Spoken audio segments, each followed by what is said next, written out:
Matt Mikkelsen isn't the kind of actor who built a brand by the book. He didn't hustle in his 20s or groom a public image to win awards. He started acting in his 30s, broke internationally in his 40s, and since then has made a career out of two simple rules. Pick roles that terrify or intrigue him and treat every set like a stage where craft matters more than clout. That choice produced a strange, enviable freedom, the freedom to take art house silence one year and a billion-dollar franchise cameo the next.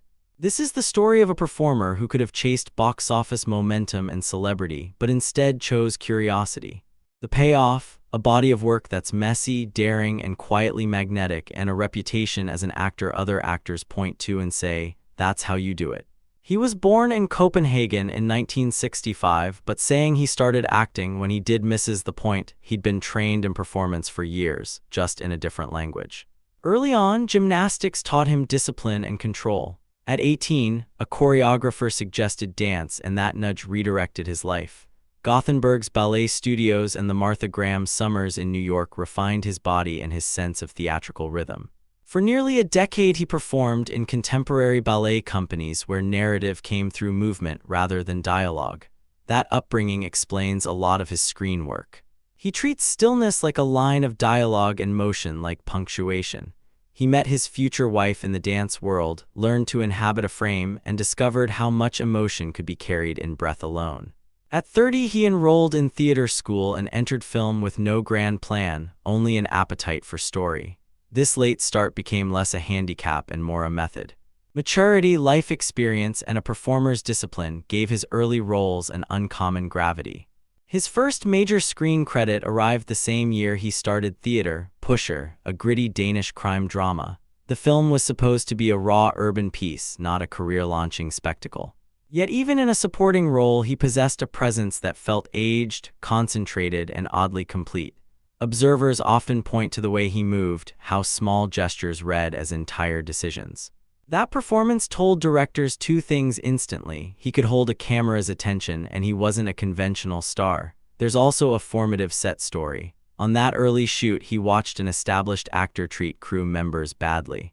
It stuck with him. He made a private vow, never be that person. Over time, that promise became part of his legend, not because he cultivated an image, but because accounts from coworkers, ADS, and grips consistently mentioned his decency. Talent paired with humility became a kind of quiet brand that helped him maintain longevity in an industry that chews up temperament as readily as time. Rather than leap at every international offer, he kept returning to Denmark to deepen his craft. Bleeder, Flickering Lights, Open Hearts, each role pushed a different muscle. For Bleeder, he actually worked in a video rental store to get the small details right. For Open Hearts, he played a man whose life unravels under the weight of an accident. His performance was spare and devastating, the sort that critics write about when they want to praise restraint. TV changed everything in a different way. Starring in Unit 1, he became a national figure. At the height of the series, roughly 40% of the country watched. That kind of local visibility is often underrated. It bought him the freedom to choose eccentric projects later. He explored comedic extremes in The Green Butchers. Yes, he shaved his head and emotional depths in After the Wedding in Prague. By the mid-2000s, he wasn't just a reliable presence. He was Denmark's actor who could anchor both dark comedies and wrenching dramas. The lesson here is clear. Reputation can be built slowly, across mediums, and with an eye toward variety. Casino Royale was the inflection point that put him on international radars. His Bond villain was not a theatrical scream of menace, but a study in contained danger, a man who radiated control instead of fury. Chiffre's power came from the stillness, from the way he read Craig's Bond across a poker table. Every glance, every tiny adjustment to posture mattered. That role could have turned him into a celebrity commodity. Instead, it underscored his central rule: if I'm not motivated, I'll just deliver nothing. He famously walked out of a Fantastic Four audition for Reed Richards because the process felt fake. That would be an odd career move for a younger actor desperate to break in. For him, it was consistent with a philosophy that valued authenticity over career calculus. After Casino Royale, he wasn't flush with offers so much as selective invitations, and he kept saying no to the ones that didn't speak to him. That discipline would both limit and define his path. Valhalla Rising is the film that many critics point to when trying to explain his paradox. How can someone be a genre star and an art house presence at once? Shot in Scotland, the film is almost monastic in its restraint. He plays a mute warrior, one eye, whose silence becomes the screen's loudest instrument. He thought a role without dialogue might be easy. It wasn't. The physical punishment of the shoot, the weather, and the need to convey interior life without words made the performance a crucible. The payoff was a rare cinematic effect. Viewers said they weren't watching an acting performance so much as encountering a presence. That's not flattery, it's a description of a specific kind of screen alchemy. Later films like Arctic revisited this territory: minimal dialogue, extreme physical conditions, and the requirement that all emotional work be done through temper and small gestures. These projects show a deliberate refusal to choose only safe roles. Instead, he chooses ones that expand what film can ask of an actor's body. When the MCU and Star Wars and other franchises called, he answered, but always on his terms. He played a villain in Doctor Strange, enjoyed the physicality of wirework and fight choreography, and admitted doing his own stunts made him ecstatic. In Rogue One, his screen time was small but crucial, a scientist whose regret anchors the plot's moral weight. Later, when he replaced a major actor in Fantastic Beasts, he refused to imitate what came before.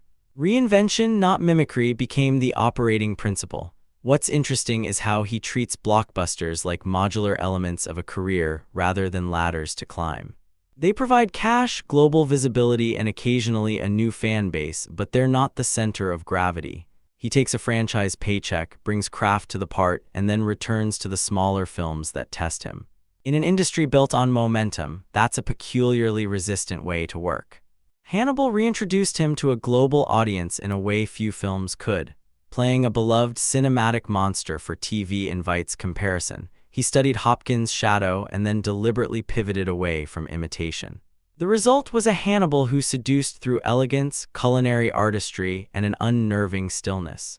The show became a cult phenomenon, and his performance is often cited as the key ingredient that made the improbable series into something unforgettable. Then came Death Stranding, a video game written around him by Hideo Kojima. The performance, mo-capped, cinematic, and emotionally barbed, won him awards in the gaming community and blurred lines between screen acting and interactive storytelling. Kojima called him his favorite actor. Fans called the role a revelation. TV and games allowed him to reach different audiences while exploring techniques that wouldn't fit traditional cinema. Yet even there, his trademark remained: intensity that trusts silence and the unspoken.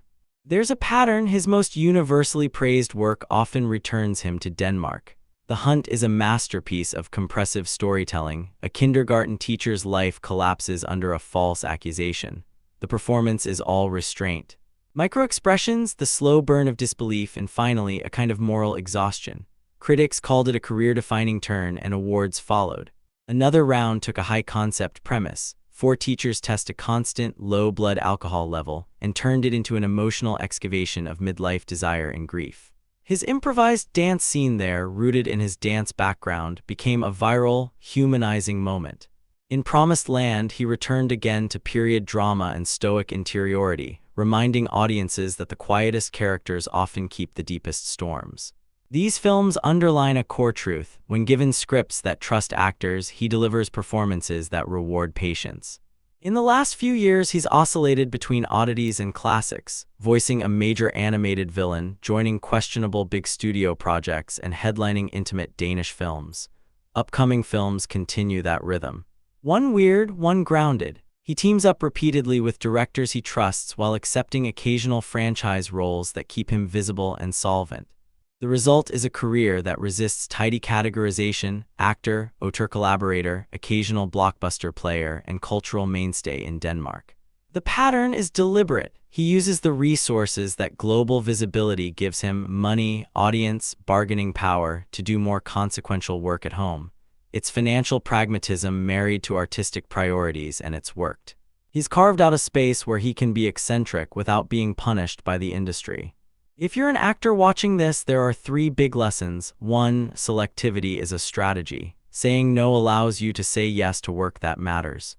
2. Craft outlives image. He's invested in physical training, voice, and discipline. His background in dance is not an affectation, but the foundation of a style that values economy. 3. Kindness endures. His reputation for decency correlates with job longevity. Directors talk, producers remember.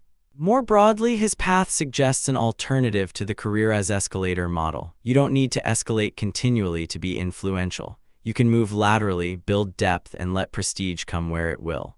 That's a quiet, radical idea in an industry that mistakes visibility for value. Mads Mikkelsen's career is not a lesson in how to become famous quickly, it's a lesson in how to become indispensable. He didn't let Hollywood co-opt him. He used Hollywood when useful and returned to the projects that fed his craft. His best films reward patience, and his choices suggest a subtler ambition than awards or tabloids, a life spent exploring the limits of what a human face can convey. Which Mikkelsen role surprised you the most? Was it the terrifying silence of Valhalla Rising, the moral implosion in The Hunt, or his reinvention in Fantastic Beasts? Drop your pick in the comments. If you want a deep dive on any one film, scene breakdowns, performance choices, camera language, tell me which title and I'll make the next